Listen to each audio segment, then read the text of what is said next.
We have some major breaking news in the Mueller investigation. Let's get right to it. Sarah Murray now joining us by phone. Sarah, tell us exactly what just happened.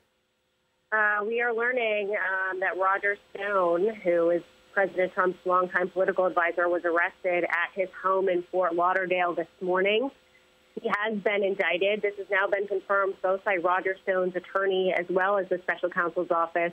I believe we also have some exclusive video from this morning. So he was indicted. It says it's on 7 counts, 1 of obstruction of justice of an official proceeding, 5 counts of false statements, and 1 count of witness tampering. Roger Stone, of course, as we know, has been under scrutiny from the special counsel for years, basically. We've seen about a dozen of his associates interviewed, taken before the grand jury, and Stone's team had no idea that this was coming today. I talked to his lawyer last night. They said they still had heard no word from the special counsel whatsoever. So it was a huge surprise this morning that they showed up and they took Roger Stone into custody this morning. Sarah, do you know who arrested him? What agency? We believe it is the FBI that arrested him at his home this morning. To be honest, I have to tell you, I called his lawyer to let him know as soon as we were getting word that Stone was taken into custody, and we found out about this before his lawyer did. All right.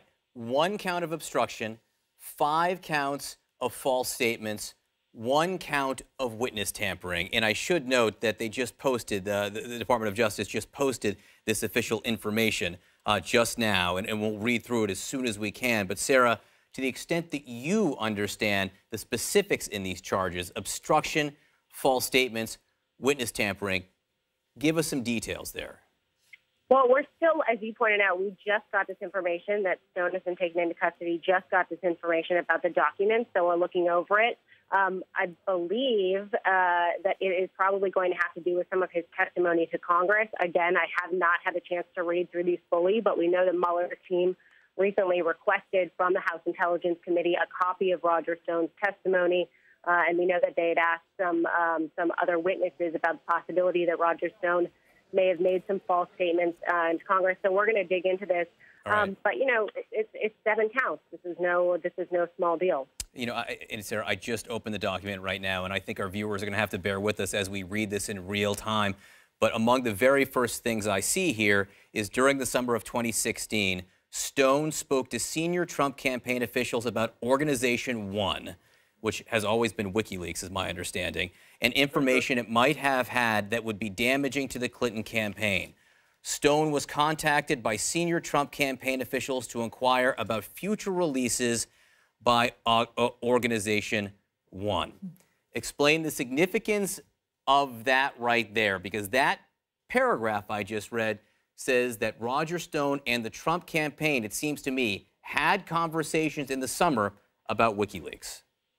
This is one of the huge questions, is whether Roger Stone had an early indication that WikiLeaks was going to release damaging information on Hillary Clinton, information that would be beneficial to Donald Trump, and whether he shared that early heads up with people inside the Trump campaign. Now, Stone has vehemently denied over and over again that he had any sort of early look at basically anything other than, you know, what the American public was seeing as WikiLeaks was releasing it. But this indictment does suggest that the special counsel's office believes he got some kind of information, was in touch with some folks at the Trump campaign about these releases. And what does it tell you that he has been indicted on these 7 counts by a grand jury yesterday, arrested this morning? If people are just waking up, Roger Stone has just been taken into custody, about false statements, obstruction of justice, and witness tampering. That's not none of those are about the crimes of collusion. This is about the crimes of cover-up. But remember here, what John just read is really important, which is that there were contacts between he and the Trump campaign and Organization 1, WikiLeaks. And so this is a really important point, which is that he may have lied about that. The government may be able to prove that he lied about it. That doesn't mean that there was involvement. It means that he didn't tell the truth about what happened. And so what's really important, though, is that if he's lying about those connections, it means ostensibly that the government can prove that those connections existed. Among other things, Garrett Graff, if you're with us, Stone, the government says, made multiple false statements to the House Senate Intelligence Committee about his interactions regarding Organization 1, again, regarding WikiLeaks, and falsely denied possessing records that contain evidence of these interactions. So the special counsel telling us they have evidence that Roger Stone had discussions about WikiLeaks.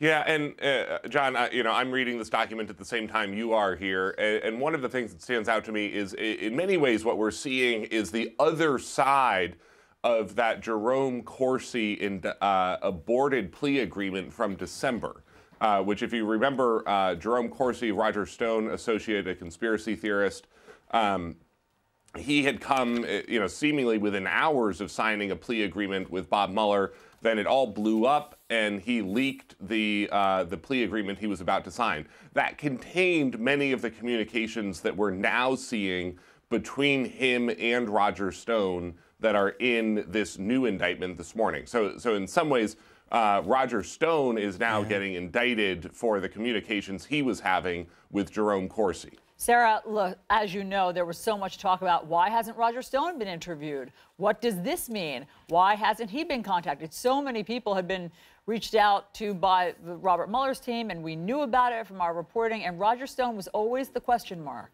And this morning, many of those questions have been answered. The fact that he was arrested, as you believe, by FBI agents, taken into custody, and indicted on these 7 counts.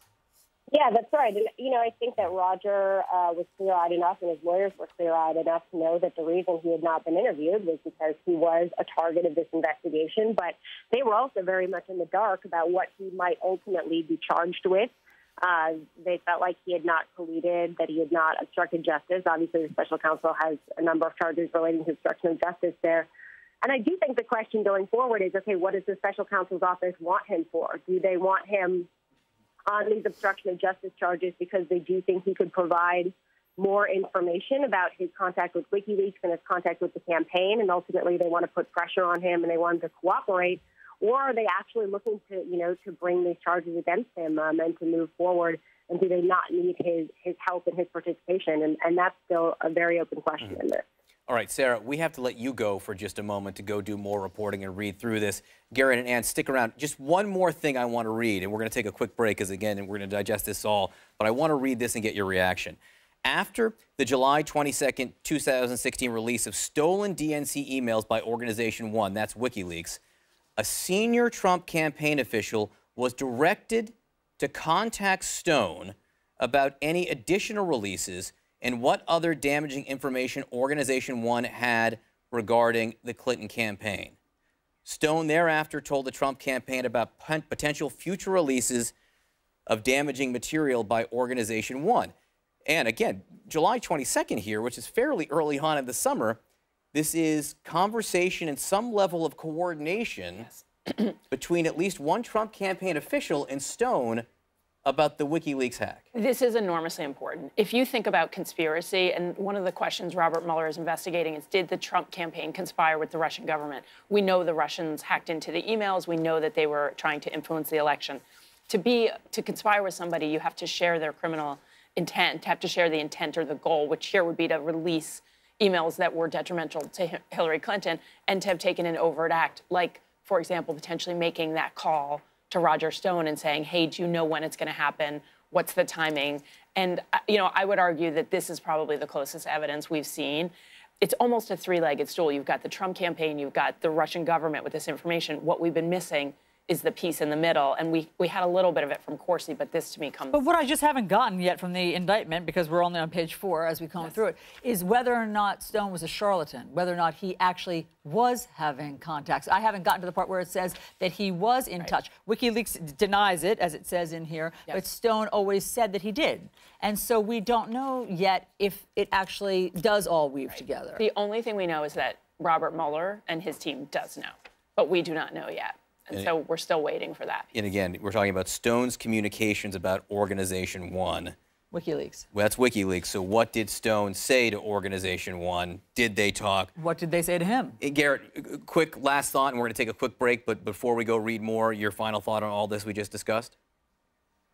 Yeah, so what's hard to know at this exact moment, and Ann sort of hinted at this, is whether this is all that Mueller has on Roger Stone, or is this the beginning? Because it is notably an indictment that's focused only on really those false statements and that obstruction, and it doesn't get into some of those charges that we would expect to see, like conspiracy against the United States or campaign finance violations that could point to sort of those larger questions of collusion. So the question is that still to come?